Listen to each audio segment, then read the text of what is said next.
most frequently, we act like biological robots, triggered by people and circumstance into predictable outcomes. There's no freedom in that. What I've shared with you is how to create a brain that allows you to live in freedom.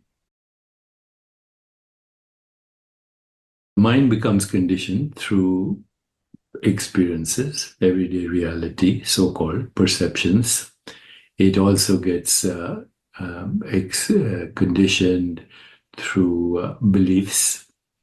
It gets conditioned through other people's opinions. It gets conditioned through situations, circumstances, events, and how we interpret them. So once the mind gets conditioned, then the brain automatically triggers the reactive response based on this conditioning, because the brain represents that mind.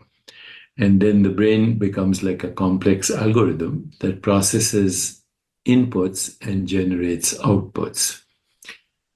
The reactive mode of the brain is more or less like a large language model, these AI things that we use every day or are beginning to use.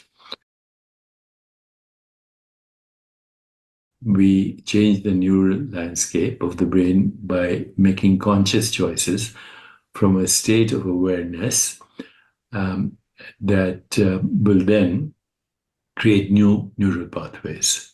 So that those new neural pathways involve everything from on-off switches, epigenetics, etc. Even I believe, although many disagree with me, through quantum mechanical processes. And so this is exactly what happens when we stop and observe our reaction to react. Once again, press the pause button and observe your reaction to react. And then from that level of witnessing awareness, look at all the options that you can possibly have in order to respond. So this involves several steps. It involves pushing the pause button. It involves observing our reaction to react. And from the level of witnessing awareness, making choices, knowing that we have innumerable options. So when we make conscious choices from this state of awareness, we actually change the neural pathways of the brain. This allows the development, ultimately, of everything I've said: intuition, insight, imagination, creativity. Witnessing awareness is the key.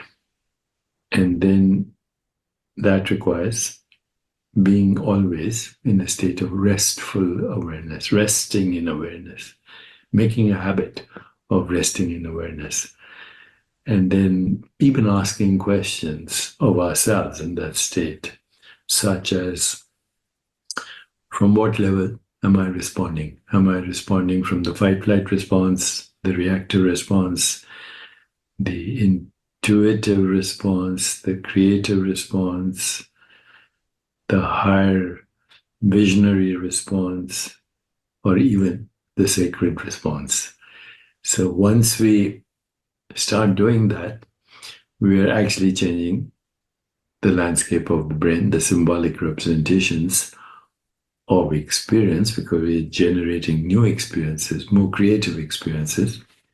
And soon the brain will do that automatically, because that's what the brain is. It's a symbolic representation of the choices we've made consciously and most frequently unconsciously, most frequently. You have to be clear what you call yourself. Yeah. If what you call yourself is this body, we can ask the question, is this body free? Obviously, it is not absolutely free, because it cannot fly, for instance, right? And also because it is subjected to illnesses, aging, etc. And also because when it moves because we have decided to move in some direction, right? In other words, it is the slave of the mind who seems to be making the decisions, right? So by itself, the body is like a car, but the car is not free to go where it wants to. It is the driver that matters, right? So then, once we understand that, if I call I the body, no, there is no real freedom there. The body is really conditioned. Now, it is conditioned by the thoughts, by the decisions. And now, if we look at the way the decisions happen, they come as thoughts. At the time, right, let's do this, let's raise the arm. At the time of a thought, there is no thinker of the thought. Are you following me? Because consciousness is completely one with the thought. The perceiver consciousness and the perceived, the thoughts, are one. They are indissociable. So the thinker of the thought comes as an afterthought, claiming I, separate entity, whatever it is believed to be a separate entity, created this thought. But this separate entity that claims to be the thinker of the thought itself is an object that appears in consciousness. It is not consciousness itself, whereas in fact it was consciousness that was the thinker. That which is a concept, a belief, an object appearing in consciousness is not the consciousness, and only consciousness thinks. Because decisions, I'm going to your question, because the decisions appear as thoughts, they are a subset of the set of thoughts, it is consciousness that makes the decisions, not a separate entity. So the answer to your question, as a body or as a separate mind, there is no freedom. But on the other hand, you can say, yes, but I feel that there is freedom when I decide. Yes, because at that moment you are free, but as consciousness, you see. So then there is free will, if we call that, or freedom to choose, as consciousness. And actually the more free will means what? It means a will that comes from freedom, right? It's a will that comes, consciousness is freedom. But it may create a will that comes from freedom. It's very different, by the way, from a will that comes from ignorance. And the beauty is that the will that comes from freedom is always fulfilled, always executed, whereas a will that comes from ignorance, no. So this will that comes from freedom is the will of consciousness. It's the impersonal will, if you will. And on that level, there is free will. So freedom is on the level of consciousness, zero freedom on the level of the individual. So our decisions, they come from consciousness, and they are cosmic events. And all events come from this freedom. You see, so it's the place of freedom is universal. only the dreamer has the freedom.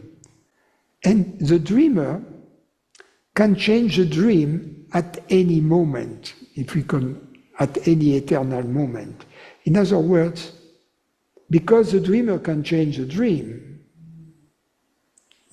is not predestined. But what happens in the dream is not decided by the dream itself. It is preordained, if you will, from a different place, which is beyond time. It's hard, very hard to conceive that, because it is preordained from a place which is beyond time, which is at the same time a place of instantaneity and a place of eternity. So we can only understand that through metaphors, like the time in the movie is an illusion. When we watch the movie, the time seems real.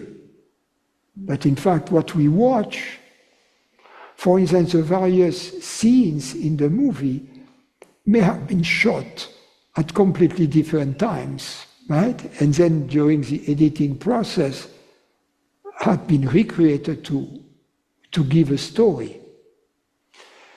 So it's the same here. The movie, the time seems real, but it is all preordained from a different place, which is beautiful because we are free, you know.